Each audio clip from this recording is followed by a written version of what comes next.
Deuxième point que j'aimerais par rapport au titre, parce qu'on ne parle pas seulement de la magie, mais la magie dans un contexte bien particulier, qui sont les rituels de possession. Les rituels de possession, donc, font référence à des entités surnaturelles, qu'on appelle dans le contexte local les djinns ou les jnouns, dépendamment des régions.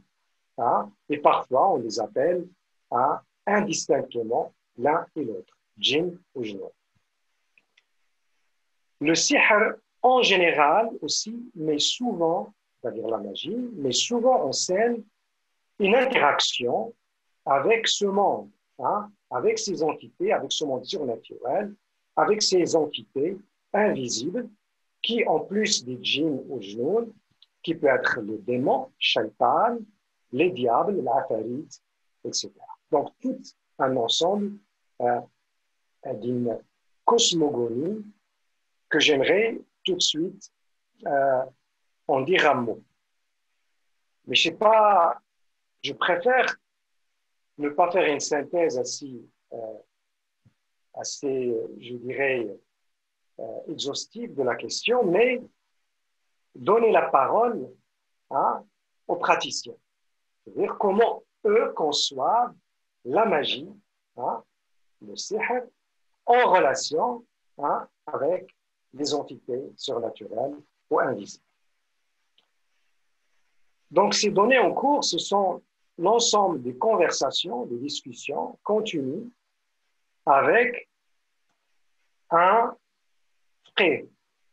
Ça, c'est lui, il se définit comme faqih. Et ça, le mot est intéressant parce que justement, il met en exergue cette ambivalence et ambiguïté que j'ai mentionnée tout à l'heure. Lui, il ne va jamais se définir comme sahir, comme sorcier ou comme mage, mais il va se définir comme faqih, c'est-à-dire il va référer une certaine connaissance religieuse. Le fiqh réfère à une certaine maîtrise, d'une connaissance religieuse et métaphysique. Donc lui, il se définit comme faqih. Il s'appelle Préfès.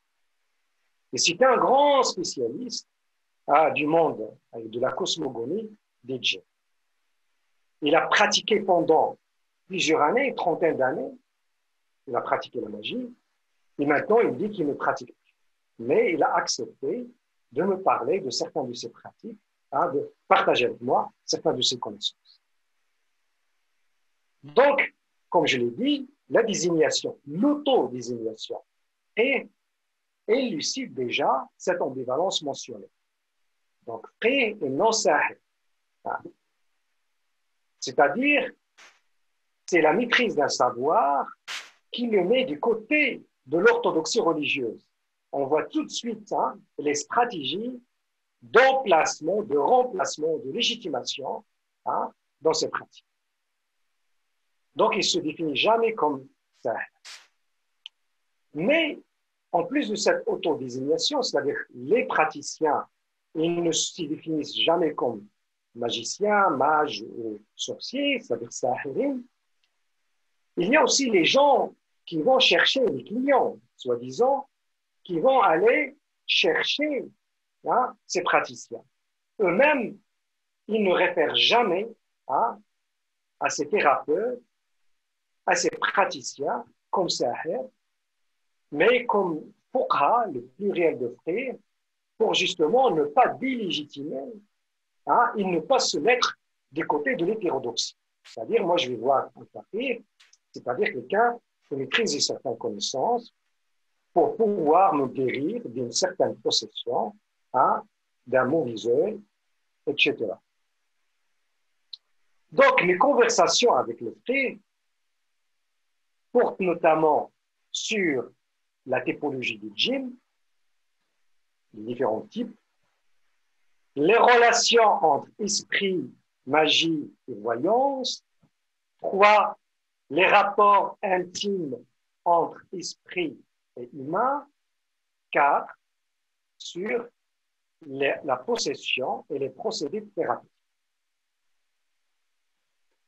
Ici, je vais vous un peu esquisser un peu davantage le deuxième point qui est en lien direct avec le sujet d'aujourd'hui, à savoir magie et rituel de possession en art. Alors, ce sont des discussions longues, donc je vais essayer de résumer quelques points ici. Alors, je vais essayer un peu de résumer, de synthétiser quelques éléments importants qui ressortent de cette discussion avec le Fiqh al-Fassi, le sourcier, pour utiliser le terme approprié, Fassi. Alors, de ces descriptions, il ressort que les croyances et les pratiques magiques sont inextricablement associées avec l'univers des djinns et d'autres entités invisibles. Chaque type de magie, sihr, et là il désigne le mot, il dit sihr, c'est-à-dire magie, parce qu'il n'y a pas autre chose pour désigner à la magie que le mot sihr. Il ne peut pas dire le fiqh, parce que le fiqh, il réfère à la jurisprudence. Donc chaque type de magie a un rapport direct avec le monde invisible, les djinns, selon les 4 éléments de la nature et les 4 points cardinaux. Feu, est, terre, sud, air, ouest, eau, nord. Chacune de ces associations correspond à l'une des voyelles arabes qui marque soit une position dans l'espace, par exemple, feu, est, donc tarfa en arabe, donc c'est le haut, vers le haut. Terre sud, tarfid, c'est la voyelle, tarfid, c'est vers le bas, soit une forme de suspension, hein?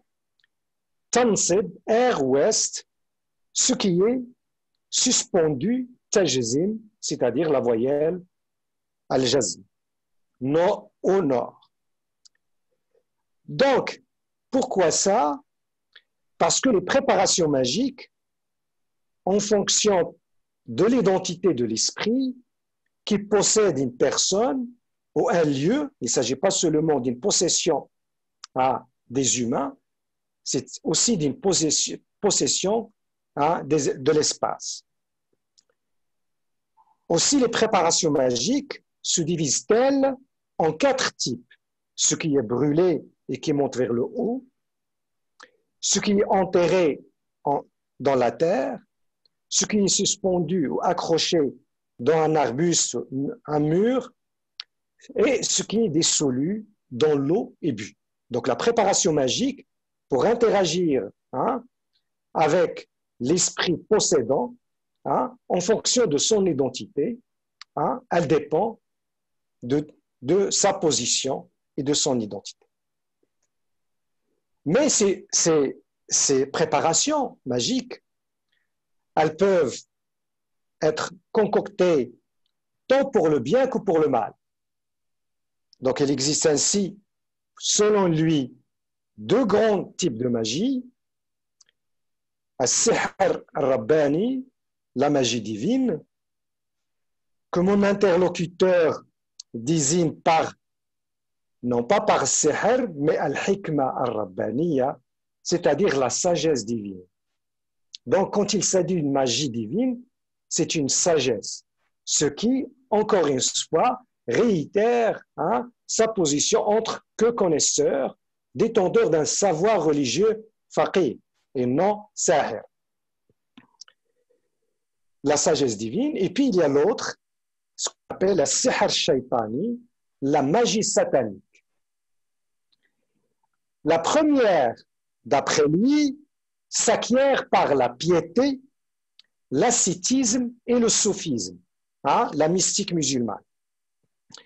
La personne devient ainsi sous la protection de Dieu comme une entité invisible supérieure et atteignant ainsi une sagesse céleste qui domine les autres esprits. Cette sagesse divine domine les autres esprits, les djinns, les anges et les autres créatures invisibles, comme les démons, etc.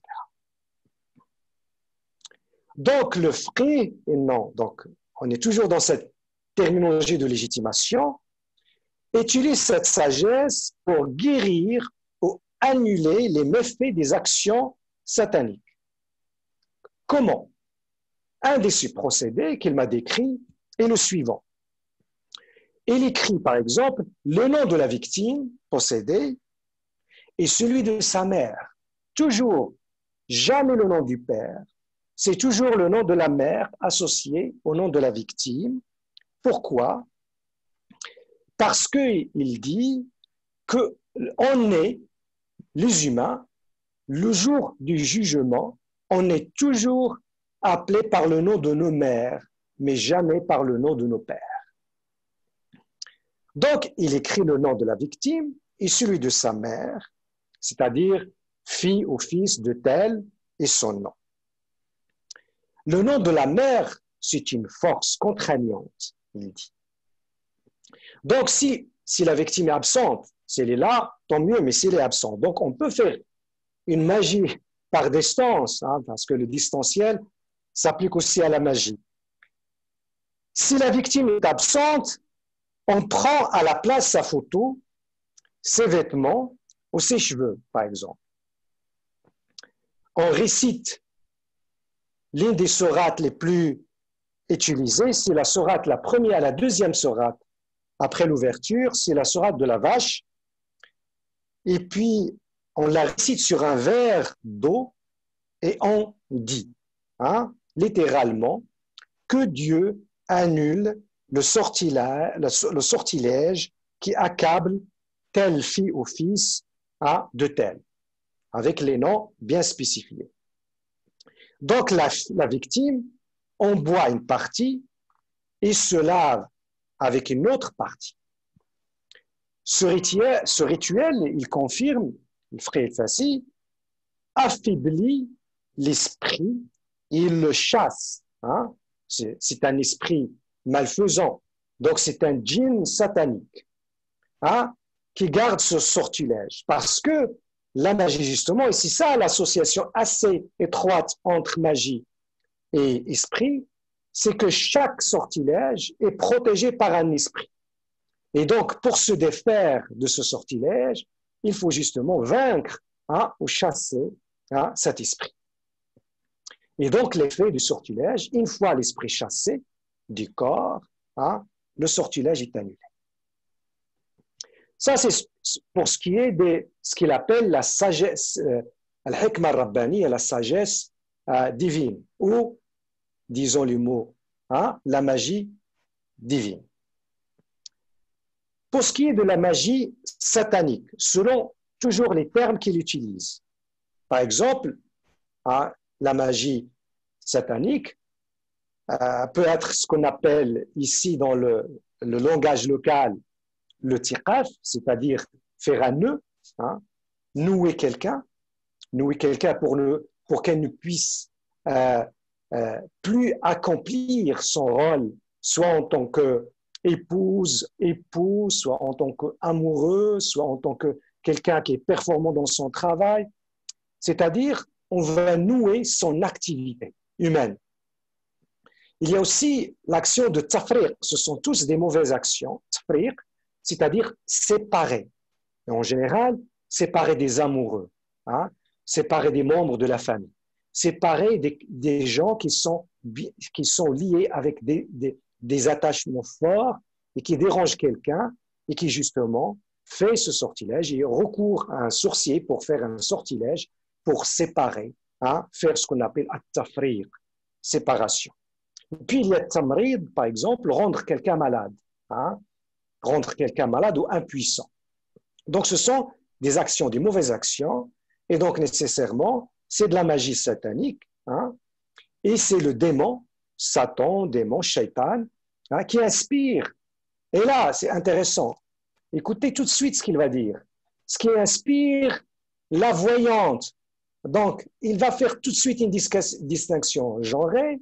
Le frère, c'est lui, c'est-à-dire celui qui fait la sagesse divine. Et puis, la magie satanique, c'est toujours c'est une voyante. Chouafa, hein, dans le langage local. Chouafa, celle qui voit. Chef, hein, celle qui voit. Et donc, il fait cette distinction tout de suite pour réduire à la magie satanique à une activité féminine et s'approprier la sagesse divine comme activité masculine. Donc, la voyante, pour justement acquérir ce pouvoir satanique, hein, pour avoir ce don magique satanique, elle doit faire quelques initiations, quelques rituels. J'ai demandé lesquels, par exemple, donnez-moi quelques. Mais dans la réalité, ce sont davantage les hommes qui le font plus que les femmes. Mais ce sont aussi des discours de légitimation, mais on verra tout à l'heure pourquoi. J'ai demandé comment, par exemple, elle peut acquérir ce pouvoir.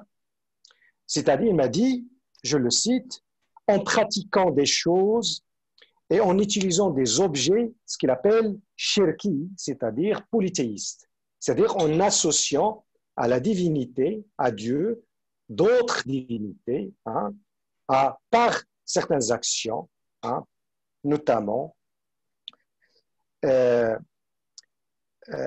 pour qu'elle puisse attirer les forces du mal, elle doit par exemple manger, là je le cite, manger trop d'oignons et d'ail, c'est en abondance pour sentir mauvais. Par exemple, se déshabiller complètement, toujours c'est une femme, se déshabiller complètement et se prosterner devant un animal, notamment un âne noir, comme si elle se prosternait devant Dieu l'unique. Donc, devenue polythéiste, la femme, et le shaitan va l'obéir et va exécuter ses ordres. Il va lui transmettre les informations sur les humains, hommes et femmes, sur les esprits, les djinns. Il va l'inspirer. Hein? Elle va être inspirée par le diable. Et dans certains procédés magiques, inspirés par le diable, le démon, la voyante, par exemple, un autre procédé qu'il m'a cité, elle va prendre, par exemple, l'omoplate d'un chien, elle va écrire, utilisant l'encre du goudron, d'une part, un verset coranique qui comporte un ou plusieurs mots parlant d'un mal quelconque, par exemple, d'une mauvaise action, par exemple, un verset où il y a le mot marid, malade, ou un verset où il y a un mot faqir, pauvre, un verset où il y a, par exemple, un mot séparé, un verset où il y a un mot tremblement, etc. Donc, elle va extraire ce verset de son contexte avec ce mot chargé d'une connotation négative, hein, et elle va l'écrire sur l'omoplate avec l'encre du goudron. Et en d'autre part, elle va écrire le nom de la victime, la cible, hein, ciblée par cette magie satanique. Elle va écrire son nom, hein, et ce qu'elle souhaite lui faire. Qu'elle tombe malade, qu'elle soit séparée de son amoureux, de son amant, ou qu'elle soit appauvrie, hein, ou qu'elle soit expulsée d'un endroit, hein, ou qu'elle soit nouée et rendue impuissante, la personne. Et donc, elle va, en plus, donc c'est le rituel qu'il me cite, elle doit fumiger avec les encens du mal. Il y a même des encens qui sont du bien, qui sont bons. Et puis, il y a les encens du mal qui sont mauvais. Il me cite une plante qui, dans le langage local, il s'appelle hantita, mais qui, dans le jargon savant, on l'appelle l'asphytide. C'est une résine d'une grande plante umbellifère qui ressemble au fenouil. Donc, il va prendre aussi le soufre, ce qu'on appelle le cabrita ici, l'ail rouge, en jurant par le nom d'Iblis, le Satan, pour qu'il se mette au travail et exauce les vœux. L'omoplate doit être enterré dans un endroit abandonné, cimetière ou maison complètement abandonnée, et donc enterré pour qu'il soit gardé par des esprits. Et en général, il me cite encore une fois, il va faire une distinction genrée. Il va dire que Iblis, il a des filles, hein, djinniyat, c'est-à-dire en féminin, djinniyat, ayant un grand pouvoir satanique et qui se mettent au pouvoir et au service de ces voyantes. Donc, elle impose à la victime et sa voyante sacrifice, c'est-à-dire ses esprits femelles, elle doit faire sacrifice, hein, et il doit faire des rituels de ce qu'on appelle ici la jedba, c'est une sorte de transe, et organiser la lila, ce sont des nuits, ce qu'on appelle des nuits thérapeutiques. Et ces filles, parmi ces filles d'Iblis, il me cite le nom parce que j'ai dit sinon, seulement sinon parce qu'on va y revenir tout à l'heure.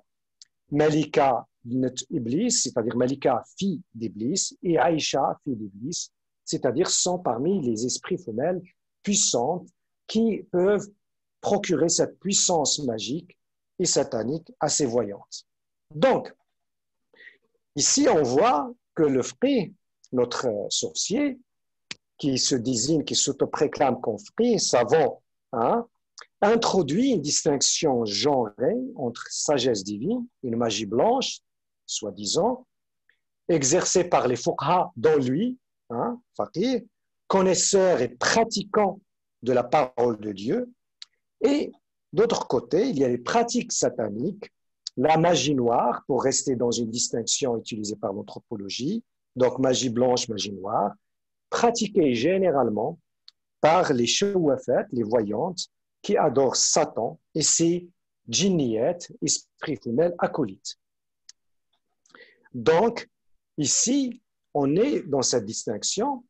Il y a aussi une distinction implicite qui est importante entre une dichotomie qui est consacrée dans le discours religieux entre orthodopraxie, c'est-à-dire des pratiques et des discours orthodoxes, et une certaine hétérodopraxie, des pratiques et une idéologie ou des discours hétérodoxes, c'est-à-dire considérés comme transgressant une norme religieuse, considérée comme pure. Donc, voilà, c'est ça le discours introductif de ce frère. Il va nous ramener à parler justement de cette question. On va parler ici d'une échelle d'orthodoxie. Pourquoi? Parce que l'orthodoxie ou l'hétérodoxie, ce n'est pas une réalité, c'est pas une réalité en soi, mais ce sont des perspectives. C'est-à-dire, ça dépend de celui qui va parler, qui va juger. C'est-à-dire, le frère dont je viens parler, lui, il se situe dans l'orthodoxie. Et les frères, il n'est pas sahir, un magicien. Mais les autres, les voyantes, entre autres, ce sont dans l'hétérodoxie, systématiquement, ou l'hétérodopraxie, parce que ce sont aussi, en plus des discours, des pratiques et des rituels hétérodoxes qui sortent de la norme considérée par lui comme une norme de la sagesse divine. C'est-à-dire, quand je parle ici d'échelle, parce que, justement, dépendamment de la perspective, parce que le frère lui-même est considéré par une certaine perspective comme lui-même hétérodoxe.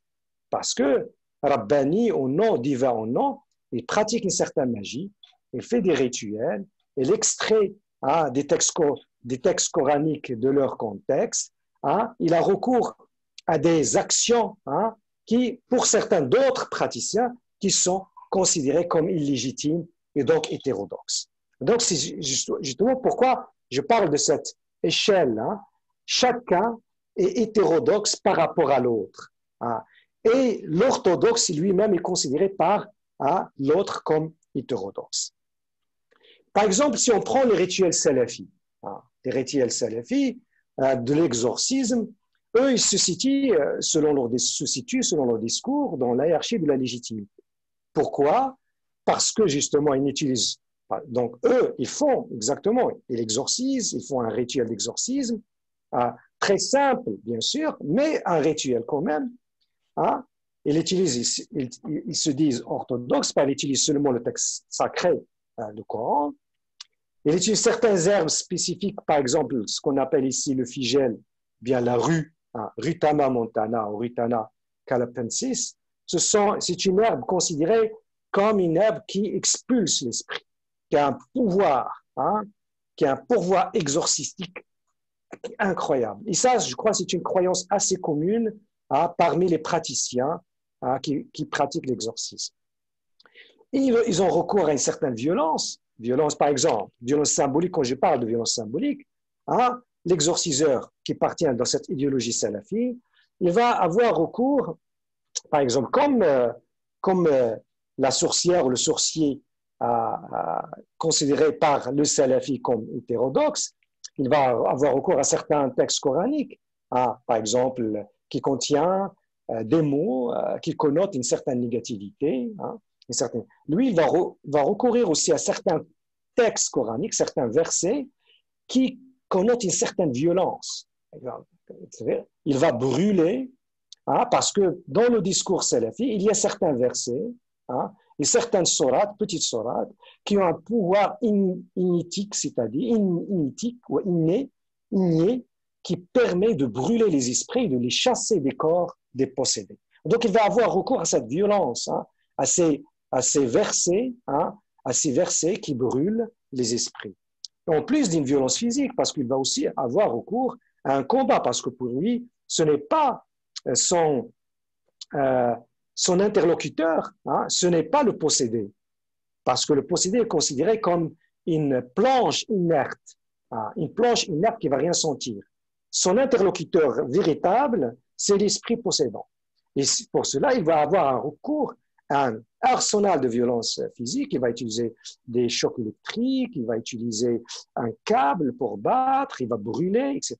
Donc, il fait des gestes, il utilise des mots, un discours, pour pouvoir exorciser. Mais pour lui, dans son propre discours, lui, il est dans l'orthodoxie pure. Les autres sont hétérodoxes. C'est pourquoi je parle d'une échelle. Mais à vrai dire, la différence entre l'ensemble, c'est une différence de forme et non pas une différence de nature. Ça, c'est sûr. Parce que tout le monde partage l'idée que ce sont des esprits qui existent, djinns ou autres. Ils partagent l'idée que ces esprits sont capables d'interagir avec les humains et de s'introduire dans le corps humain et de faire du mal à ces corps. Ils partagent l'idée que certains mots, actes ou objets, plantes, etc., pourraient justement guérir des afflictions provoquées par des attaques djinniesques ou magiques. Donc, ici, ils partagent tout ça. C'est pourquoi je dis que la différence, c'est une différence de forme, pas de nature, et que il n'y a pas une orthodoxie, une hétérodoxie, il y a toujours une hétérodoxie par rapport à une orthodoxie qui parle des autres. Alors, ça, justement, dans le discours dans les discours des salafis, donc il y a cette hiérarchisation. Donc, mais au Maroc, en plus des salafis, en plus des pratiques exercées par des magiciens sorciers individuels, il y a des pratiques, ce qu'on appelle des pratiques collectives, qui s'inscrivent dans un cadre confrérique,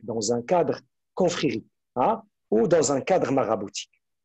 Il y a au Maroc plusieurs confréries, en général considérées comme des confréries soufis d'origine subsaharienne, qui ont une interaction avec le monde des esprits, qui fait partie de cette interaction, qui fait partie de leurs rituels centraux et de leur activité rituelle majeure et centrale.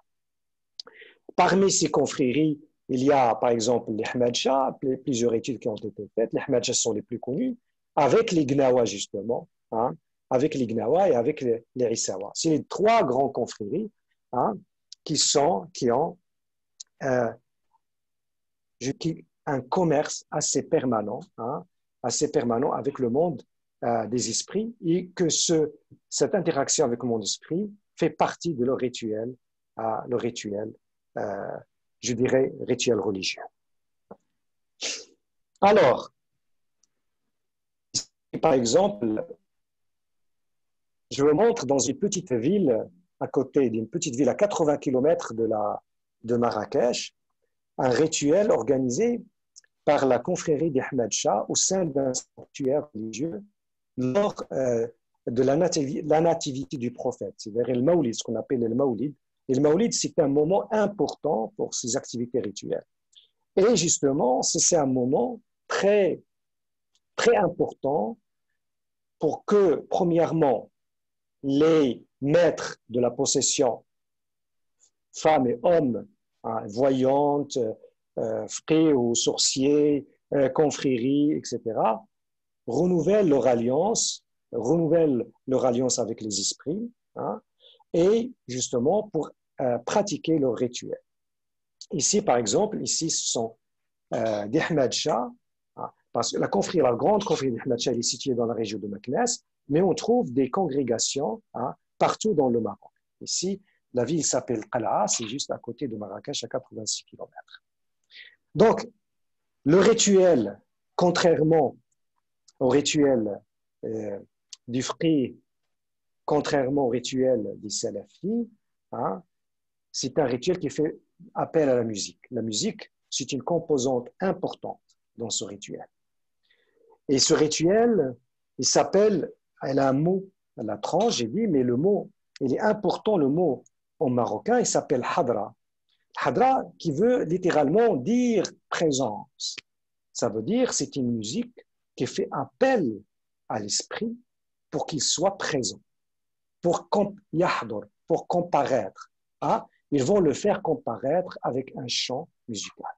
Chez les Gnawa, ce rituel est le plus élaboré, c'est-à-dire par chaque esprit, il a une note musicale, une couleur bien définie, une odeur bien spécifiée, et on va jouer ces notes musicales, on va exposer ses couleurs, on va brûler ses encens pour le faire comparaître, et on va faire danser les gens possédés avec cet esprit, hein, c'est-à-dire on va les faire comparaître, ils soient présents dans les corps, hein, possédés par cet esprit, pour les faire danser, hein, pour les faire rentrer en transe. Et ça permet à apaiser l'esprit en même temps, hein, que la personne possédée par cet esprit. Donc, c'est la musique, vous voyez, c'est important. Deuxième point important, c'est que dans ces confréries, femmes et hommes, hein, font partie, c'est-à-dire, ils jouent un rôle, les deux, ils jouent un rôle important. C'est-à-dire, ici, vous pouvez voir, même il y a une femme qui joue la musique ici, qui participe de façon importante à ce rituel de possession. Il s'agit vraiment d'un rituel de possession, puisque le hadra, faire posséder les gens par les esprits. Et donc, la musique est jouée, hein, pour faire, et les gens commencent à danser et à rentrer en transe, hein, filles, garçons, vous voyez, tout le monde est mêlé, et ça c'est très important. Hein. Il n'y a pas cette dissociation genrée qu'on voit chez le frère dans son discours, et tout le monde, tous les âges, jeunes, et ils dansent, hein, ils dansent jusqu'à ce qu'ils vont rentrer en transe. Et on voit déjà quelques participants commencent à danser, commencent à faire bouger leur tête, ils commencent à rentrer en transe réellement, jusqu'à ce qu'ils écoutent ici, par exemple, c'est un danseur qui rentre dans un état de transe qui ne va rien sentir. Donc, il va se couper avec le couteau. Certains, ils vont boire de l'eau bouillante parce qu'une fois possédés par les esprits, ils ne vont pas sentir le mal, hein, selon leur discours, bien évidemment. Et puis, ils vont commencer à danser jusqu'à ce qu'ils rentrent et tombent en transe. À ce moment-là, ce sont des esprits qui sont apaisés. Et une fois qu'il est réveillé, c'est-à-dire son âme, comme ils disent, elle est renouvelée, là, cette âme. Donc ça, c'est un autre mode, hein, de communication, hein, complètement différent du discours des frères, complètement différent de ce qu'il dit, ce que disent les salafis avec le monde. Bien sûr, ces pratiques sont considérées par les salafis et en général par les islamistes puritanistes considérées comme une hétérodoxie pure, hein, l'hétérodoxie par excellence. Et donc, il va tomber, hein, ils vont tomber ils vont perdre, par exemple, cette fille qui va perdre complètement connaissance, hein, et après, elle va sentir, une fois qu'on parle, après, ce sont des gens qui sont renouvelés avec une âme nouvelle. Hein. C'est comme, me disait Inne, c'est comme si je venais de renaître. Une fille m'a dit une fois. Donc voilà, ça c'est un autre monde. Ici, il y a un autre mode aussi, hein, bon, il y a les modalités, ça c'est ce qu'on appelle, euh, c'est assez collectif, mais c'est complètement différent de l'approche confrérique, hein, qui est d'origine subsaharienne, d'origine africaine et subsaharienne. Complètement différente dans le sens, ici, ce sont des appartenances, non pas des appartenances mystiques à, un ordre sophie mystique, par exemple, Issawa, c'est un ordre mystique très connu, hein, Issawa. Ahmad Shah, c'est un ordre mystique très ancien et très connu. Un ordre, et c'est une initiation mystique pour appartenir à cet ordre. Le Gnawa, même s'il n'a pas ce prestige, je dirais, de la mystique savante, mais aussi c'est une confrérie, hein, sur le modèle mystique où l'initiation, hein, le rituel d'initiation permet d'accéder à cet ordre. Ici, on est dans une autre configuration. Ici, ce sont les lieux où sont enterrés les saints. Ce sont les saints, ce qu'une anthropologie, à un moment donné, appelait les marabouts. Ce sont des gens qui sont liés à certains lieux, une fois enterrés, ce sont les descendants de ces saints qui deviennent les gardiens de ces lieux, et ce sont eux, grâce à ce pouvoir de leur saint fondateur, qui, en acquérant ce qu'on appelle la baraka, c'est-à-dire ce pouvoir, cette autorité surnaturelle, peuvent communiquer avec le monde invisible, surnaturel, et ce faisant peuvent exorciser, guérir les gens qui sont atteints par les esprits. Donc ici, plusieurs lieux que j'ai visités, que j'ai étudiés, dans différentes régions du Maroc. On voit ici ce qu'on appelle les sanctuaires où sont enterrés les saints fondateurs. Les saints fondateurs.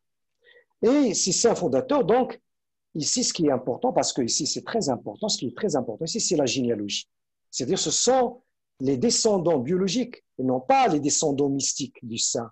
C'est-à-dire, ce sont les descendants biologiques qui ont le sang dans leur corps, le sang du saint, qui ont le pouvoir, en même temps, le pouvoir de guérir. Le pouvoir de guérir. Donc, on n'est pas dans l'initiation. Ici, on est dans l'héritage, dans la généalogie, complètement. Ici, par exemple, vous voyez les tombes, certaines tombes en verre, il y a le catalaf qui couvre la tombe en bas, et puis les gens viennent visiter en masse certaines périodes, par exemple le moment de Maoulid dont j'ai parlé, le jour de la naissance du prophète, qui est un jour important dans ces rituels. Il y a les gens qui viennent visiter. Ici en bas, tout en bas à gauche, vous voyez la tombe de l'un des premiers rois saints du Maroc, de l'ère musulmane, qui s'appelle Moulay Idriss. Devant sa tombe, il y a une petite fille qui est en train de prier. Alors, vous voyez aussi d'autres tombes, et puis les gens qui visitent, ça donne une idée de l'importance de ces lieux. L'importance de ces lieux pour des gens, et qui continuent encore aujourd'hui à attirer un nombre important de gens qui viennent pour différentes raisons, dont justement les réseaux thérapeutiques, c'est-à-dire pour se défaire de la magie et des esprits.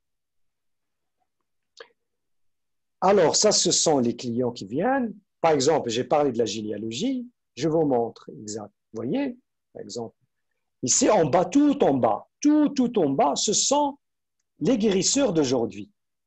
Ce sont les gardiens de ces tombeaux aujourd'hui. Ici, j'ai donné un exemple. Parmi les lieux que je vous ai montrés, je vous donne ici un exemple. Le saint qui est enterré, c'est en gras qui s'appelle Ben Yefo, par exemple. Et les descendants en bas, ce sont ces descendants qui guérissent aujourd'hui. Ce sont eux qui maintenant qui sont en contact avec les visiteurs. Et Ben Yefo lui-même, vous voyez, lui aussi dans une lignée généalogique qui remonte jusqu'à Moulay Idriss, celui que je vous ai montré. Moulay Idriss, c'est celui-là. Le premier à gauche, c'est Moulay Idriss. Donc, dans le discours de légitimation, Moulay Idriss est très important. Pourquoi? Parce qu'il n'est que le arrière-petit-fils des prophètes. Hein, parce que Fatima, c'est la fille du prophète qui se marie avec Ali, qui donne Hassan, et puis Idriss. Donc l'arrière-petit-fils hein, du prophète lui-même. Donc justement, les guérisseurs, ils ont ce pouvoir de guérir, ils l'ont acquis de leur ancêtre, le saint, hein, qui est Benifo, lui-même qui l'avait hérité de Moulay Idriss, lui-même qui l'avait hérité du prophète. Autrement dit, pour faire simple, ils ont le pouvoir prophétique hein, dans leur sang, la baraka prophétique dans leur sang, ce qui leur donne ce pouvoir surnaturel pour commander le monde surnaturel, c'est-à-dire les esprits. Parce que dans leur sang, il y a ce pouvoir prophétique. Et ça, c'est très important parce que ça distingue complètement de l'ordre confrérique, où il y a certaines ritualités, premièrement. Deuxièmement, il n'y a pas une distinction genrée. Ici, ils sont tous des mâles, bien évidemment, hein, parce que le sharaf, il est transmis d'une manière, le sharaf, cette baraka, le sharaf, c'est appartenance au prophète. Hein. C'est cette baraka d'appartenance au prophète, ce qu'on appelle le sharaf. Littéralement, que veut dire noblesse, c'est-à-dire la noblesse prophétique, hein, pour être court. Et puis, donc, ils ont cette baraka, ce sharaf, cette noblesse, et qui se transmet de façon patrilinéaire, de père en fils. Donc, les femmes sont exclues, contrairement à ce que je vous ai montré, hein, dans les ordres confrériques d'origine subsaharienne. Ici, les praticiens sont tous des mâles, parce que seuls les mâles hein, détiennent ou héritent de ce pouvoir prophétique qu'on appelle le sharaf. Et ça, c'est très important dans les dynamiques thérapeutiques. Comme vous voyez, ils sont tous des mâles. Il y a un à gauche qui est en train de dialoguer avec l'esprit qui possède cette petite fille. Il y a les autres qui sont à droite, sont tous des descendants du saint, Benifo que je vous ai montré. Hein. Et donc, il est en train de guérir aussi avec des gestes simples, moins compliqués. La ritualité est très rudimentaire dans ce cas parce que le pouvoir, il est dans le sang. Hein? Il est dans le bios, dans la biologie, le pouvoir. Donc, il suffit d'imposer les mains, il suffit de dire des mots, il suffit d'appeler le prophète et ses descendants. Hein? Ce sont des gestes. Hein? Ah. Donc, ce sont des rituels qui sont assez rudimentaires parce qu'on n'a pas besoin de ritualiser, parce que le shérif, le guérisseur ici, qui est descendant du prophète, il peut rentrer directement par le pouvoir qui est le sien, directement en contact avec les esprits. Il n'a pas besoin d'un rituel. Il n'a pas besoin de la musique. Il n'a pas besoin de quoi que ce soit. Ici, on voit tous qu'ils sont tous des mâles. Ici, hein, vous voyez, tous des mâles, encore quelques rituels, hein, des mâles ici qui guérissent, etc. Ça vous donne une idée. Hein. Donc ici, pour revenir à la question du rapport de la dichotomie entre orthodoxie et hétérodoxie, ce qu'on appelle les shorfa, ces descendants des guérisseurs, descendants des prophètes, du saint lui-même, descendant des prophètes, sont pour eux, dans leur discours, ils s'inscrivent dans l'orthodoxie. L'orthodoxie incarnée, incorporée dans leur sang. Ils sont les fils, les les arrière-petits-fils des prophètes. Les prophètes, ils ne peuvent qu'être dans l'orthodoxie pure. Hein. Donc ici, encore une fois, on est dans cette dialectique de légitimation. Donc, ils sont dans l'orthodoxie et leur pratique rituelle est orthodoxe, contrairement aux autres pratiques. Donc, ici, je résume dans ce schéma, le sharaf qui est la descendance au prophète, et dans cette autorité surnaturelle, et donc il est dans ce pouvoir exorcistique, c'est-à-dire ce pouvoir de communiquer avec le surnaturel et de chasser les esprits qui possèdent les gens qui viennent les visiter. Donc, vous voyez ici l'image, toute l'image en bas, tout au fond, c'est à droite, complètement à droite en bas. On voit le shérif qui est en train, il passe à un autre niveau de dialogue avec l'esprit. Il impose les mains dans la première photo. Deuxièmement, il commence à consulter et discuter avec l'esprit. Il est en train de visualiser pour voir l'esprit à travers le corps de la possédée. Et puis, une fois qu'il y a une résistance, c'est-à-dire l'esprit refuse de communiquer, refuse de dialoguer, refuse de quitter le corps, il passe à un autre niveau de la menace. C'est une violence symbolique, c'est-à-dire il va utiliser ici une tige d'une plante qui s'appelle le kelkha, ici au Maroc, qui a des pouvoirs magiques importants utilisés dans toutes les sauces magiques ici au Maroc, le kelkha, dans toutes les sauces magiques utilisées, elle est utilisée de la résine. Le kelkha, c'est la résine qui vient de cette plante qu'on appelle en latin Ferula communis. Ferula communis, c'est une plante utilisée dans les magies. Donc, le shérif lui-même, il va l'utiliser, mais pas pour en faire une solution, pour concocter une solution magique, mais il va l'utiliser comme un symbole, le sabre. Il dit, ça, c'est le sabre du saint, avec lequel il chassait les esprits dans le désert. Et donc, il va l'utiliser comme un symbole d'un sabre avec lequel il va chasser l'esprit du corps de cette petite fille qui est possédée. Donc, il passe graduellement du niveau de l'identification, le dialogue, à la menace et à une certaine violence symbolique.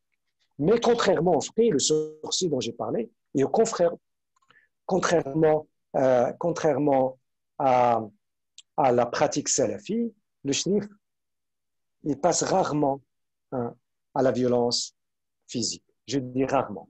Mais il y a des pratiques de la violence physique, par exemple comme ici. Alors, ici, il symbolise, ça fait partie de la géographie thérapeutique au sein de ces sanctuaires que je vous ai montrés. En général, chaque sanctuaire spécialisé dans l'exorcisme, il y a ce qu'on appelle la khalwa. La khalwa, littéralement, ça veut dire le lieu de la retraite. Et elle réfère à lieu de la retraite où le saint se retirait, en général, se retirait soit pour faire la méditation, mais parfois aussi pour dialoguer avec les esprits. Et dans certaines circonstances, c'était aussi le lieu pour emprisonner les esprits récalcitrants. Dans ce cas, cette khalwa, elle était justement utilisée par le saint que j'ai étudié ici, qui s'appelle Benifo, était utilisée justement pour incarcérer les esprits récalcitrants. Aujourd'hui, elle est utilisée justement pour faire descendre les patients et les patientes à l'intérieur pour symboliser cette incarcération de l'esprit. Donc ici, les gens descendent en bas, ils peuvent se laver en bas, laisser une partie d'eux-mêmes, c'est-à-dire pour faire une coupe de cheveux, ils peuvent aussi laisser un objet, c'est-à-dire un vêtement, et se laver comme pour se débarrasser de ces esprits possédants, comme se débarrasser de la magie qui les suit. Et puis, symbolise aussi cette violence d'incarcération pour incarcérer ces esprits.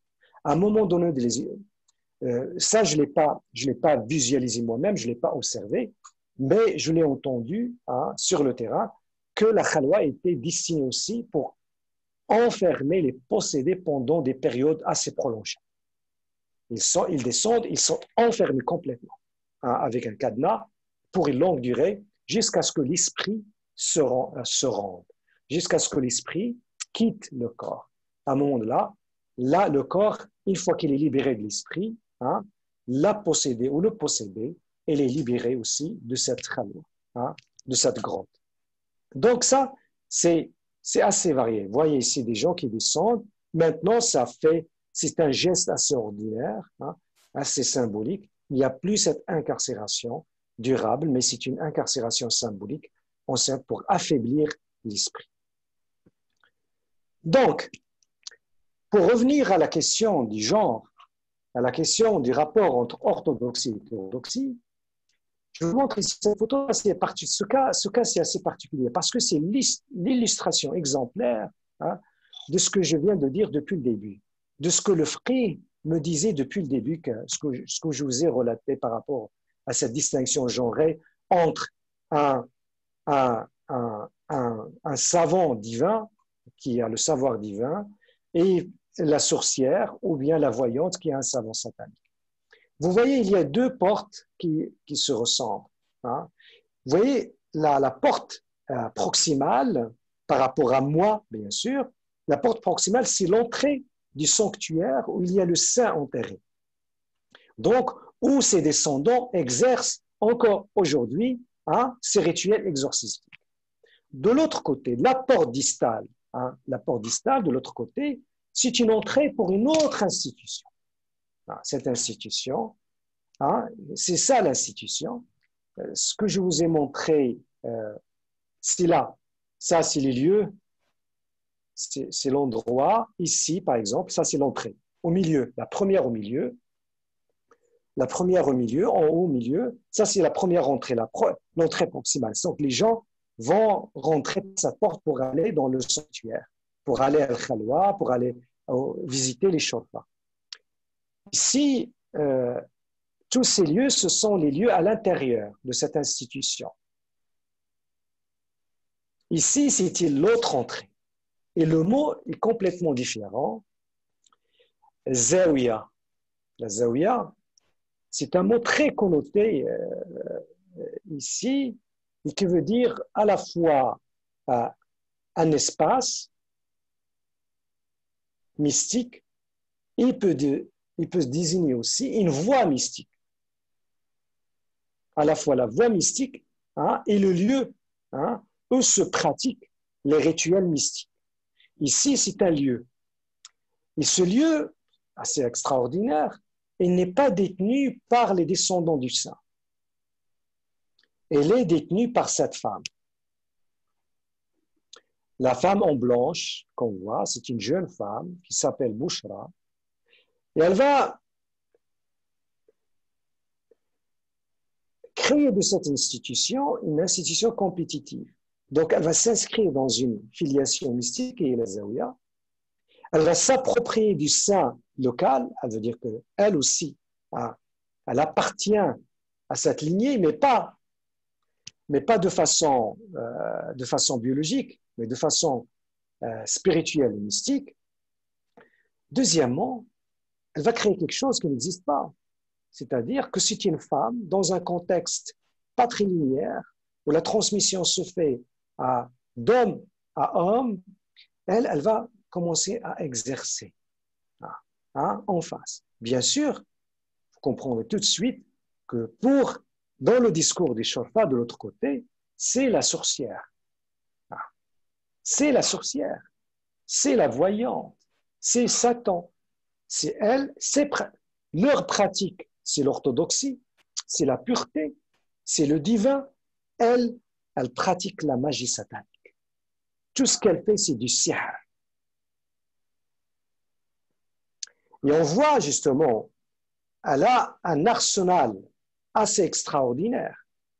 Déjà, elle s'habille en blanche. Ça, c'est très important pour elle. Pourquoi?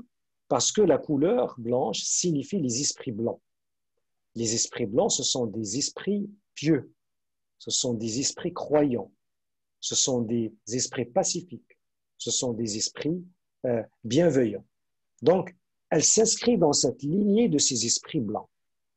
Mais en même temps, on voit à droite en haut une table avec des objets. Et sa table, avec ces objets, il y a le Coran tout en haut. Vous voyez, le Coran tout en haut mis. En même temps, en plus, il y a deux Corans en plus. Il y a un qui est en rouge et puis l'autre qui est de l'autre côté, qui est mis de façon verticale. Et puis, on a d'autres objets. On voit du miel, de l'encre, un pain de sucre et une table. Tout ça, c'est important. Et des couleurs. Et de l'encens. On ne le voit pas, mais il est de l'autre côté. Ça, c'est la table rituelle. En général, que les voyantes au Maroc utilisent dans leur pratique magique, thérapeutique. Et elle est aussi utilisée dans le rituel de certaines confréries d'origine subsaharienne, comme les Gnawa. La table est importante. Elle est très importante. Pourquoi? Parce que c'est une table qui nourrit. C'est à cette table qu'il va nourrir les esprits. La table signifie une alliance La table signifie une hospitalité. La table signifie une générosité envers les esprits. Donc, on va préparer par le miel, avec l'encens, avec le sucre et avec d'autres ingrédients, et avec le sacrifice, bien sûr, que la possédée va amener, on va préparer un rituel et sans sel, une nourriture sans sel pour que les esprits puissent participer à la nourriture, puissent manger. Parce que le sel, en général, est réputé de faire fuir les esprits.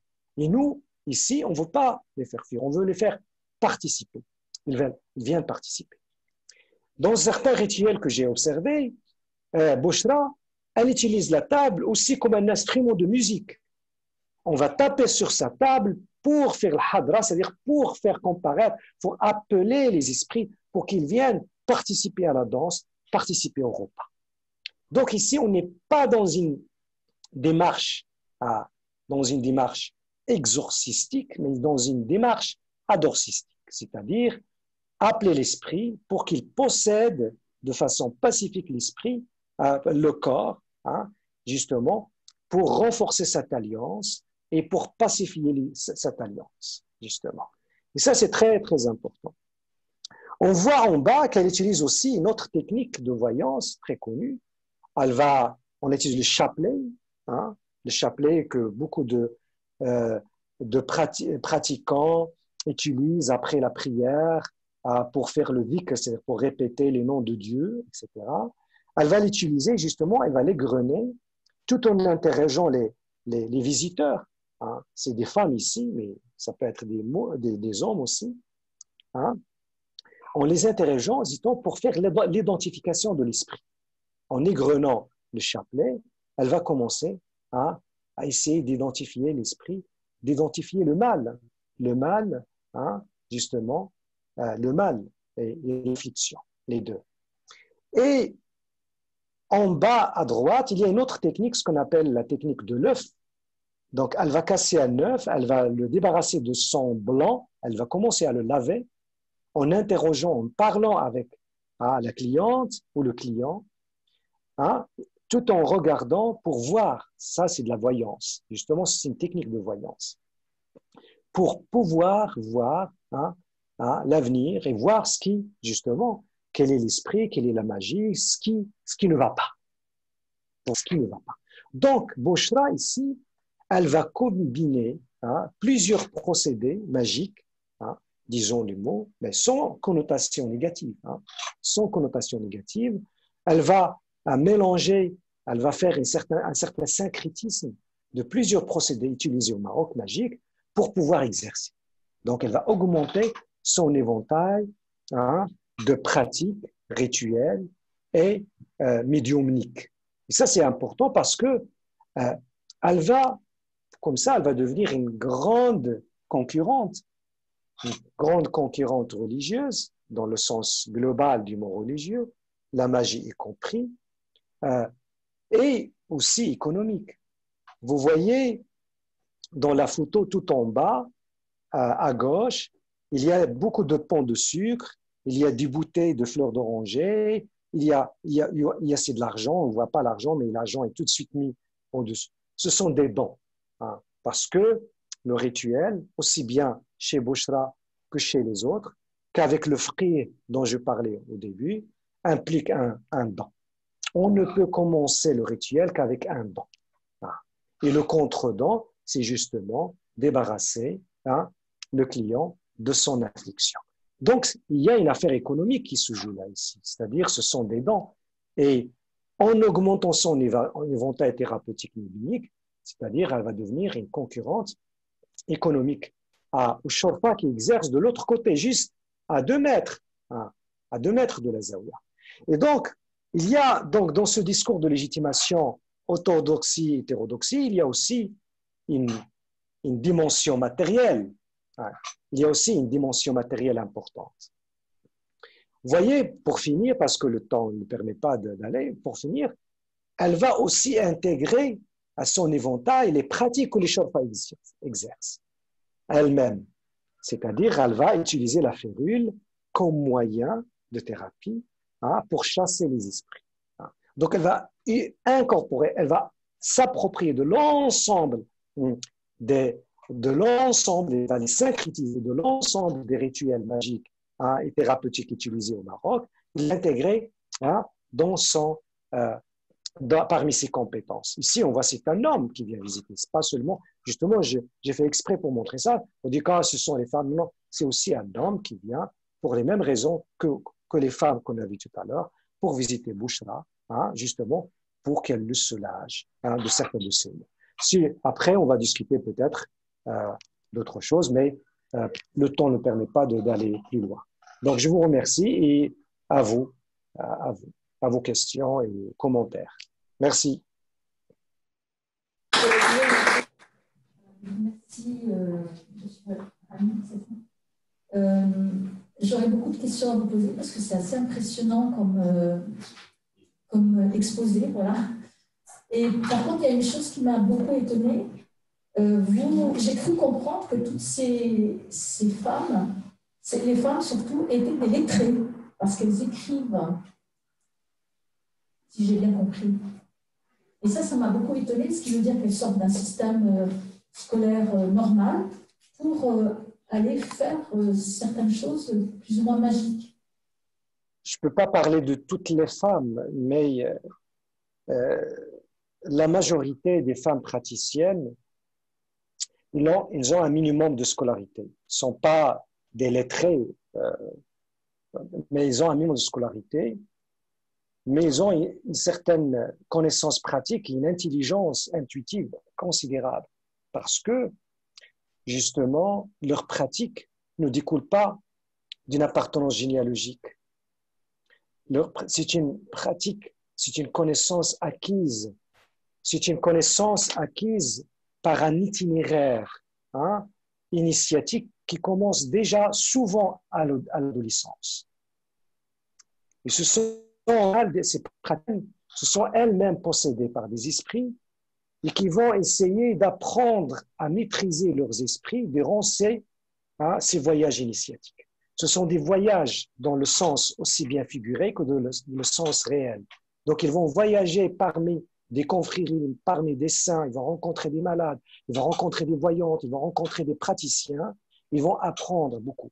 C'est en général, ce sont des femmes que j'ai rencontrées, ils ont une intelligence considérable, une connaissance. Elles savent écrire, bien sûr, mais lettrées, elles savent écrire parce que dans certains procédés thérapeutiques, l'écriture est importante.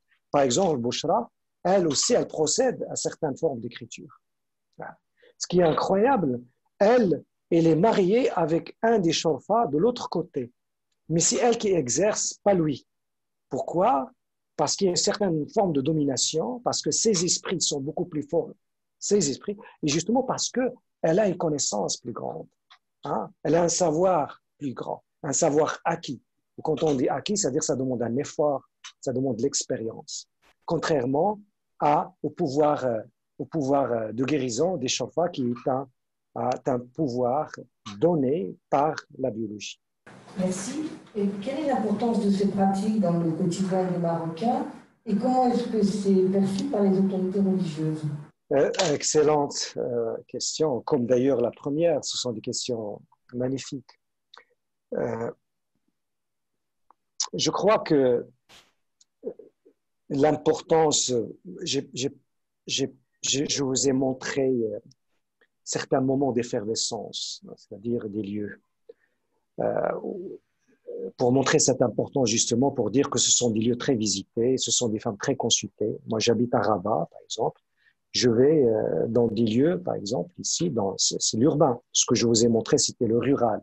On peut dire que c'est le rural, on peut dire que c'est le rural, c'est des gens illettrés. Non, absolument pas. Même dans le rural, j'ai rencontré des médecins, j'ai rencontré des ingénieurs, j'ai rencontré des gens qui sont très, très bien placés au niveau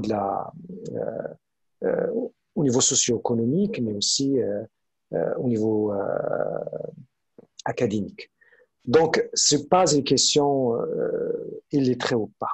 Donc ça, c'est pas une question rurale-urbain parce que ici, à Salé, à Rabat, à Salé, c'est juste à côté, Rabat, j'ai décrit certains rituels. qui se donnent à l'observation. Il y a d'autres qui se donnent pas à l'observation, qui se font dans l'intimité. Tout ce qu'on considère comme magie noire qui se fait, par exemple, mais aussi il y a les rituels exercés par les Gnawa qui sont très forts dans la vieille Médina de Rabat et de Salé. C'est très important. Très, très important. Justement, les deux questions sont liées. Liées parce que, justement, ces rituels, ils ont aussi une importance sociale, mais parce qu'aussi ils ont une importance politique. Ils ont une importance politique. Pourquoi? Parce que, vous voyez, le Maroc, c'est un royaume chérifien. Et c'est un royaume chérifien, comme ces guérisseurs qui pratiquent, ils ont hérité le pouvoir de leur saint lui-même qui est l'acquis d'un autre saint jusqu'au prophète. Et exactement, le roi, c'est un personnage chérifien, c'est-à-dire son pouvoir aussi bien spirituel que politique découle de cette lignée généalogique qui remonte au prophète. Donc, il y a les mêmes discours et les mêmes procédés de légitimation qui se superposent. Donc, systématiquement, l'un renforce l'autre, parce que c'est la même chose. Et si justement, depuis 2004, on assiste à une politique officielle de renforcement de ces lieux de sainteté, de ces lieux, de ces festivals, de ces rencontres au sein de ces saints. Donc, on encourage justement ces lieux de la sainteté, on encourage toutes les activités qui sont cool. Les moussem, c'est-à-dire, les moussem, ce sont les festivals annuels autour d'un saint, et on combine avec des conférences sur le soufisme, sur la mystique, sur les lieux, sur les lieux. Donc, depuis 2004, on assiste à une certaine politique de renforcement de ces pratiques. Et, par exemple, certains lieux qui ont été ignorés, oubliés, parce que la baraka, en quelque sorte, voyage. Il y a des lieux qui ont la baraka, qui sont très visités à un moment donné. 30 ans plus tard, c'est un lieu qui est beaucoup plus visité que... Et donc, c'est un lieu qui était tombé dans l'oubliette, qui ont été revivifiés justement grâce à cette politique religieuse. Et donc, l'autorité, justement, il y a justement, pour cette raison de légitimité politique, il y a une certaine convergence dans le sens les pratiques tirent leur légitimité de cette lignée chérifienne, donc de cette politique, de cette appartenance, ou bien je dirais de cette légitimité politique, et en même temps la monarchie, le makhzen, ce qu'on appelle les institutions monarchiques, tirent légitimité justement en renforçant ces pratiques qui réfèrent à la sainteté, qui réfèrent au prophète, qui réfèrent à la transmission de la baraka. Exactement. Je ne sais pas si ça répond, mais voilà. Bonjour. Alors, quelque chose qui m'a marqué, c'est, j'ai pu comprendre lors de la deuxième cérémonie rituelle. Pardon, oui, j'entends mal. L'esprit malin, oui. Le corps. Alors qu'il m'a semblé comprendre lors de la première cérémonie qu'à l'inverse, à la suite de ce moment de transe, vous disiez, et ça c'est un terme qui m'a semblé assez fort, que l'âme, il y avait une âme nouvelle qui naissait. Et donc, ce qui m'a marqué, c'est que j'ai l'impression que, comme dans beaucoup de religions, l'âme est quand même rattachée à l'être, et même après la mort, il y a quand même intimité, donc l'âme reste rattachée. Alors que là, vous disiez vraiment, c'est une âme nouvelle. Et alors que justement, et notamment dans la religion musulmane, le suicide est quelque chose de pas énigme, de très, très mal toléré, je crois que ce terme qui était vraiment fort me ramenait à cette notion presque de suicide toléré, peut-être, dans ce type de... Peut-être que je cherchais un peu loin, mais je crois qu'il y avait une signification assez forte dans les termes que vous avez utilisés lors de cette première cérémonie. Alors, en général, je n'irai pas jusqu'à là, mais je dirais justement, à travers mes discours, à travers mes discussions et mes observations, le moment, je vous ai montré une fille après un rituel, la hadra, qui est complètement absente, allongée par terre complètement. Ça, c'est le moment, souvent, Bouchra, que vous voyez ici, elle le décrit, elle, comme les autres, décrit comme une mort momentanée. C'est-à-dire une mort momentanée, mais elle-même, pour pouvoir parfois communiquer, elle arrive à ce stade de cette mort momentanée, elle se dit, je deviens khashba. Khashba, c'est une planche inerte. Planche inerte. Hein? Et l'esprit, quand il vient, hein, il va, comme s'il va réanimer en quelque sorte à cette planche inerte. Et c'est à ça que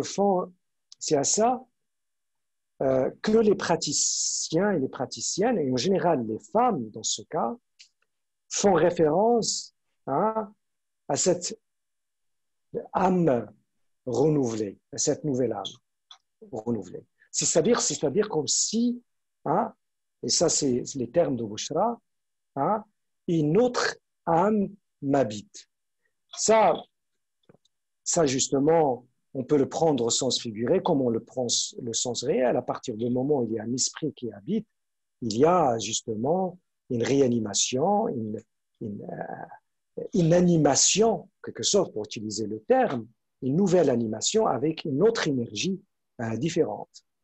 Et là, c'est ça, ce n'est pas en rapport avec le suicide, c'est un rapport avec la réanimation, le renouvellement justement d'une âme qui peut-être est devenue épuisée, devenue lourde, et qu'il doit se réanimer en s'appropriant, hein, un esprit. Et ça, seulement, on ne parle jamais de ça dans le cas de l'exorcisme. Parce que dans le cas de l'exorcisme, c'est une coexistence antagoniste, c'est-à-dire c'est un intrus, hein, que la personne n'accepte pas, qu'il doit être chassé par tous les moyens, même par la violence. Mais dans le cas de réanimation, une âme nouvelle, réactivation d'une énergie, ça c'est dans le cas des rituels adorcistiques, c'est-à-dire quand il y a une certaine alliance déjà qui existe avec certains esprits. Donc voilà, donc c'est tout ce que j'ai à dire, mais ça n'a rien à voir avec... mais ça, justement, si on revient, cette terminologie utilisée au niveau de la magie, au niveau des rituels, ce qu'on peut appeler, j'aime pas le mot, parce que ça dit rien, justement, dans les pratiques populaires, on le trouve dans la mystique savante. Par exemple, le hadra, qui est terme utilisé ici, le hadra, c'est-à-dire quand on va rentrer en transe jusqu'à ce que l'esprit, ça, on le trouve dans le discours mystique savant, le hadra, justement. Et ça réfère justement à ce moment mystique quand, hein, la présence divine, donc c'est le nom de l'esprit qui va changer, hein, d'une configuration à l'autre, mais ça, on reste dans la même disposition. C'est le divin qui va se présenter, qui va habiter, qui va posséder les gens, hein, qui va posséder les gens, alors que dans ce cas, on ne parle pas d'un divin, d'un absolu divin, mais on parle de plusieurs des esprits, hein, les djinns, etc. Donc, mais ça existe dans l'islam depuis des siècles, ces rituels, et qui sont, je dirais, dépendamment de la culture, dépendamment des syncrétismes et des contextes syncritiques, hein, ils prennent différentes configurations et adaptations. Je voulais savoir si vous avez eu l'occasion d'assister à ces rituels de Hadra dans d'autres pays du Maghreb, peut-être, et notamment à l'Algérie ou à la Tunisie. Et si c'est le cas, est-ce que vous avez une Excusez-moi, idée j'entends mal. Excusez-moi, j'entends mal. J'ai pas pu entendre la question. J'ai pas pu entendre la question. Est-ce que vous pouvez la répéter, s'il vous plaît, parce qu'il y avait des échos. C'est bon?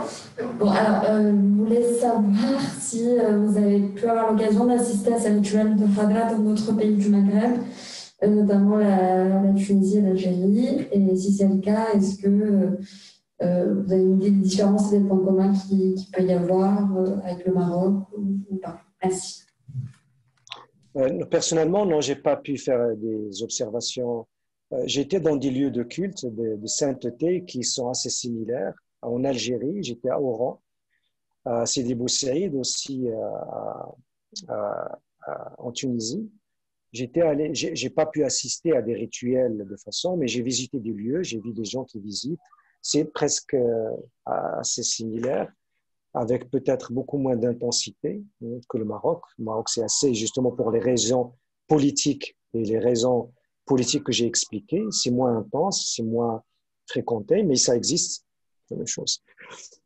Mais dans la littérature, les anthropologues qui ont travaillé sur la Tunisie et l'Algérie, ils ont pu décrire, par exemple, des rituels assez similaires, surtout pour les Gnawa, ce qu'on appelle le blali, le blali, je crois en Tunisie, on appelle le blali, pour justement en référence à Bilal, qui était le premier esclave affranchi de l'islam. Et donc justement pour chercher une légitimation, les Gnawa qui sont d'origine subsaharienne, pour chercher cette légitimation aussi prophétique, et donc en référence à celui le blali. Et c'est presque les mêmes rituels avec les mêmes descriptions. Mais cela dit, je crois récemment, ce qui est observé, c'est une intensité beaucoup moins dans les pratiques quotidiennes, aussi bien en Algérie qu'en Tunisie qu'au Maroc. Les Gnawa, par exemple, les Hadra, sont très, très pratiqués, très exercés, avec une intensité au quotidien, soit de façon collective, ou bien des gens qui les pratiquent chez eux, à la maison, par exemple. Ils vont appeler les Gnawa pour faire le rituel, pour une raison, pour apaiser un esprit, pour apaiser, etc., et pour faire le rituel chez eux. En plus des rituels publics qui se font dans des lieux saints, notamment dans des moments bien précis. Mais il y a une continuité, justement, dans ces pratiques dans le Maghreb, et c'est l'intensité qui change. C'est justement le Maroc et justement où ces pratiques se maintiennent, et pour moi se maintiennent essentiellement parce qu'il y a cette légitimité politique qui les renforce,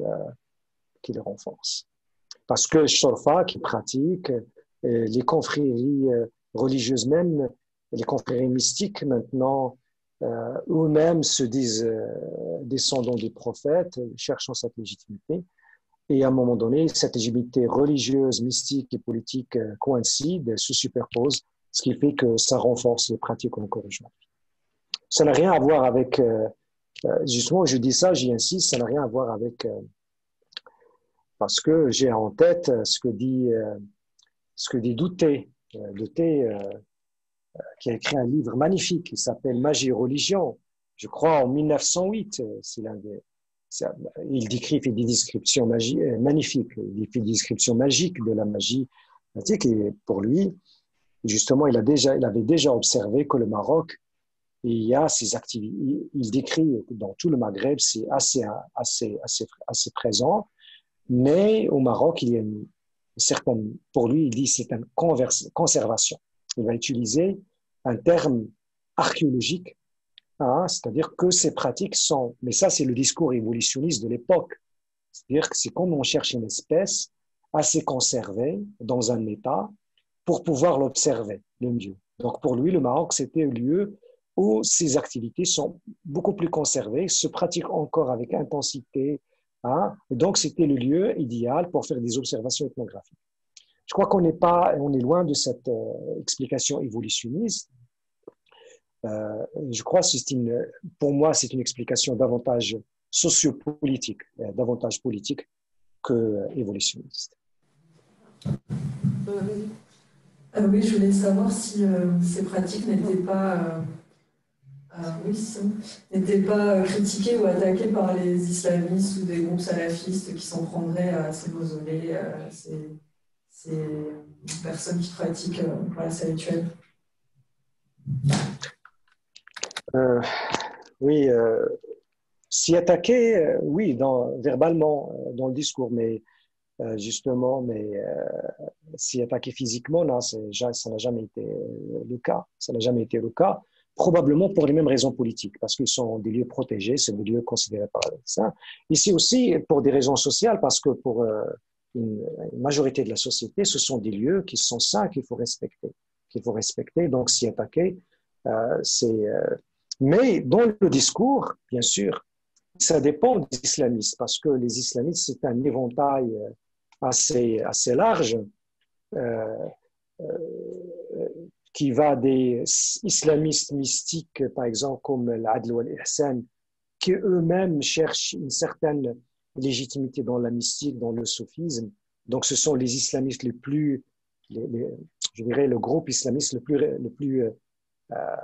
plus dominant au niveau de nombre, au niveau du nombre au Maroc, mais ils ont un référent mystique. Donc, un référent mystique, c'est-à-dire croit à la sainteté, croit à la baraka, la transmission de la baraka après la mort du saint. Donc, c'est pourquoi ils ne s'opposent pas. C'est une continuité. Il y a d'autres islamistes modernistes qui s'y attaquent davantage pour des raisons modernistes, davantage pour des raisons aussi bien modernistes que religieuses. Ce sont des pratiques arriérées, mais ce sont aussi des pratiques qui ne font pas partie d'un islam pur, mais ils n'osent pas aller très loin dans la critique parce qu'ils savent que ce sont ces mêmes pratiques qui font la légitimité à des pouvoirs monarchiques. Donc, parce qu'eux, ils participent dans le jeu, ces islamistes modernistes, ils participent dans le jeu politique. Donc, dans leurs critiques, ce sont toujours des critiques nuancées, dissimulées, ne vont pas plus loin parce que ça va être aussi pris comme une critique aux assises, au fondement de la légitimité monarchique. Il y a bien sûr les autres, les wahhabis, les salafis wahhabis, qui eux s'attaquent ouvertement parce que pour eux, c'est l'associationnisme pur et dur, c'est-à-dire ce sont des pratiques qu'il faut abolir complètement, mais dans le discours. C'est-à-dire, ce sont des wahhabistes en général, une branche très minoritaire, très minoritaire des wahhabites djihadistes qui passent à l'action, mais c'est très minoritaire, très marginal. Mais les wahhabites, ce sont les dominants au Maroc qui sont comme un groupe, c'est assez influent, très influent, de plus en plus influent. Dans leur discours, c'est un discours qui sont très apolitiques, donc ils ne participent pas à la politique, ils ne critiquent jamais les politiques pratiquées, mais par contre, ces pratiques, pour eux, ce sont des pratiques bannies, ce sont des pratiques hétérodoxes, ce sont des pratiques qui associent à Dieu d'autres divinités, comme les djinns, etc. Et donc, dans leur critique, mais comme je l'ai expliqué, depuis le début, ça c'est un discours, mais dans les pratiques, quand ils vont aussi l'exorcisme, on voit qu'ils pratiquent la même chose, puisque aussi ils croient qu'un esprit, djinn, il va rentrer dans un corps, et puis on peut le chasser de ce corps. On ne va pas négocier avec lui, bien sûr, parce que ce sont des salafis, et ils vont pratiquer, je dirais, un certain djihad exorcistique. Ils vont le chasser avec tous les moyens, ils ne vont pas rentrer en négociation avec lui, ils vont le chasser, quitte à utiliser la violence physique comme des coups, etc. Mais ils vont utiliser parfois des plantes aussi, utiliser le Coran, etc. Mais on voit là aussi quelle est la différence. Moi, il utilise, Boshra, elle utilise l'œuf, lui, il utilise Figel, c'est une plante très connu, ou le Coran, ça revient au même. On utilise un dispositif pour négocier ou pour chasser un esprit. Mais dans leurs discours, ils sont très virulents. Mais au-delà du discours, il n'y a pas d'attaque comme ça, comme c'était le cas, par exemple, en Tunisie. À un moment donné, il y avait des attaques dans des lieux saints. Bonjour, merci beaucoup pour votre intervention. Je ne sais pas dans quelle mesure j'ai complètement digéré tout ce que vous avez dit, alors j'ai peur de faire des inepties totales, vous m'excuserez. Oui, pour schématiser de façon un peu concrète, mettons par exemple un enfant est autiste. À ce moment-là, il y a deux possibilités, si j'ai bien compris, c'est soit d'aller voir quelqu'un qui veut dire c'est la magie blanche pour faire des protections, soit si on considère, et j'imagine que c'est un peu dans la sagesse populaire, que l'autisme est une forme de possession, à ce moment-là, aller voir quelqu'un qui pratique l'exorcisme, et ça, ce sera de la magie noire, pour chasser l'esprit. Alors déjà là, je pense que j'ai potentiellement fait plein d'erreurs. Ensuite, la personne, le magicien, va être capable d'identifier à la fois la nature de l'esprit, du djinn, excusez-moi, du djinn, et donc l'élément associé au djinn, et donc la façon dont l'exorcisme va avoir lieu. Et est-ce que les exorcismes utilisent à ce moment-là l'Est et le feu, l'air et l'Ouest, etc., comme vous en parliez tout à l'heure? Et est-ce que c'est en fonction de ça qu'il faut faire le contre-don ou le don? Ou est-ce que c'est le prix de l'intervention du sorcier? C'est une question tout à fait pertinente et bien sûr. Alors les gens font déjà la distinction. Quand je parle sur place, ils font tout de suite distinction. Ce qui est maladie spirituelle, ils font une classification. C'est une maladie spirituelle, psychologique. Ça peut être l'affaire du sorcier, de la voyante, du shérif, de la confrérie. Pour ce qui est de certaines maladies, l'autisme, j'ai jamais rencontré quelqu'un qui considère l'autisme comme causé ou comme la cause d'une attaque djinniesque.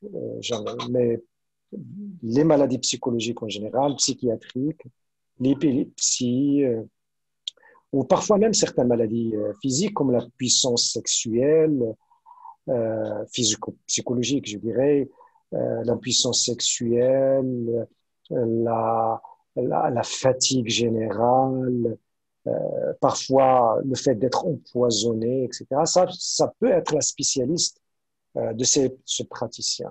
Mais les gens font la distinction. En général, ils font une classification, une première classification. Cela dit, les gens dans leur pratique, dans leur recours, dans leur parcours thérapeutique, ce n'est pas des parcours linéaires. Hein. Ce sont toujours des trajectoires et des parcours complexes et bifurqués. Ils vont voir le psychiatre, ils vont voir le psychologue, ils vont voir même la médecine, recours à la médecine biomédicale.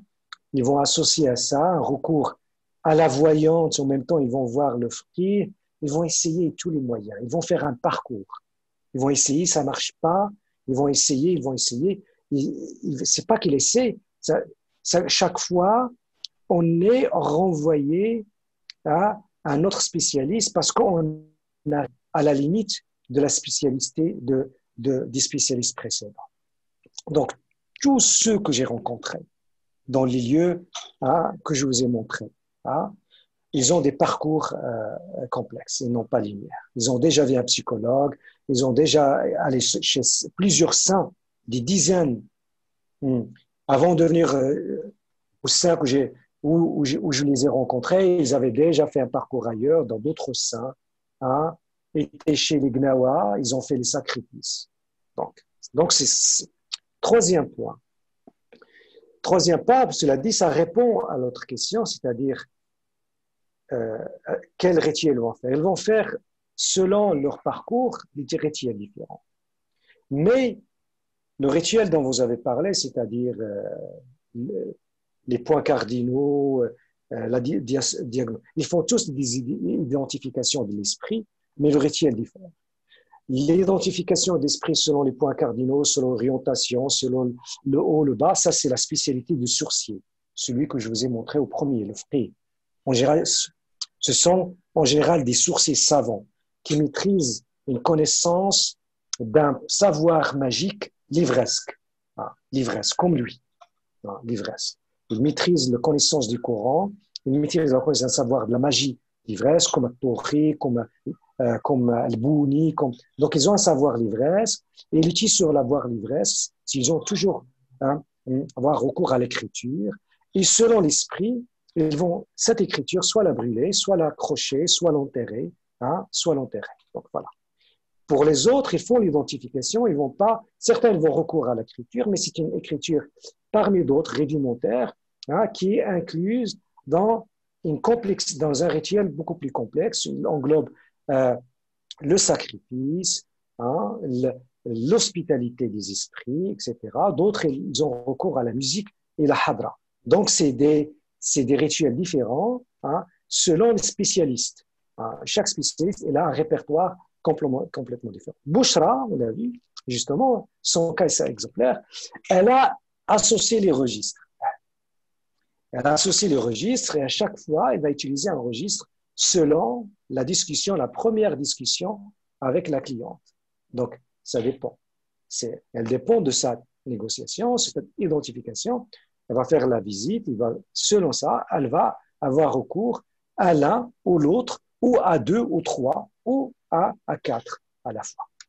Eh bien, merci beaucoup, M. Rani, pour votre présentation très riche. Et on espère pouvoir vous accueillir à l'IREMO en présence. Je l'espère aussi. Un de ces 4.